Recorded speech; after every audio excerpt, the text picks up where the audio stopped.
L'année 2023 est décidément bien chargée pour le roi Charles III.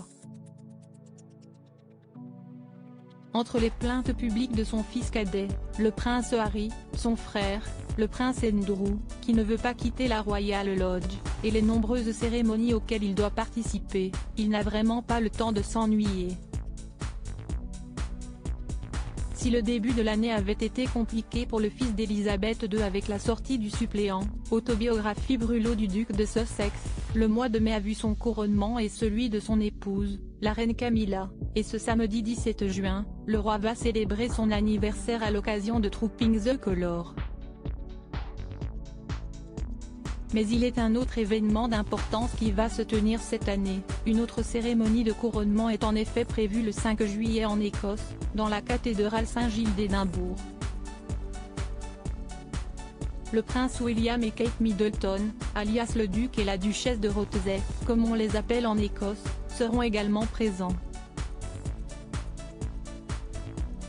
Cet événement se déroulera pendant la semaine royale écossaise. Le roi Charles III, qui sont les femmes de sa vie?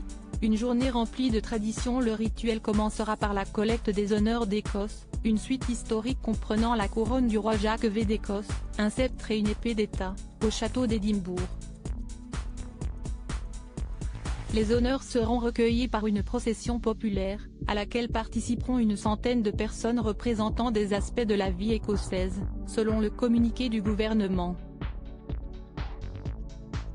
La marche sera escortée par le Royal Regiment of Scotland, la seule infanterie de ligne écossaise de l'armée britannique, et le caporal Cruachan IV, l'adorable poney Shetland mascotte de l'unité. Le poney était souvent sur place pour accueillir la reine Elisabeth II au château de Balmoral quand elle arrivait pour ses vacances d'été annuelles. À la fin du service religieux, une salve de 21 coups de canon sera tirée du château d'Édimbourg. La procession royale retournera ensuite au palais de Holyrood, et les flèches rouges de la Royal Air Force effectueront un vol, comme lors du couronnement du 6 mai. Le roi Charles III et la reine Camilla suivent, avec ce second couronnement, le précédent établi par la reine Elisabeth II.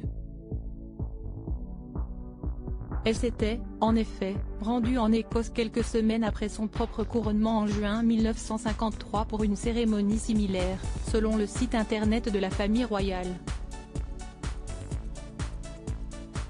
Article écrit avec la collaboration de 6 médias Crédit Photo, Avalon Panoramique Best Images.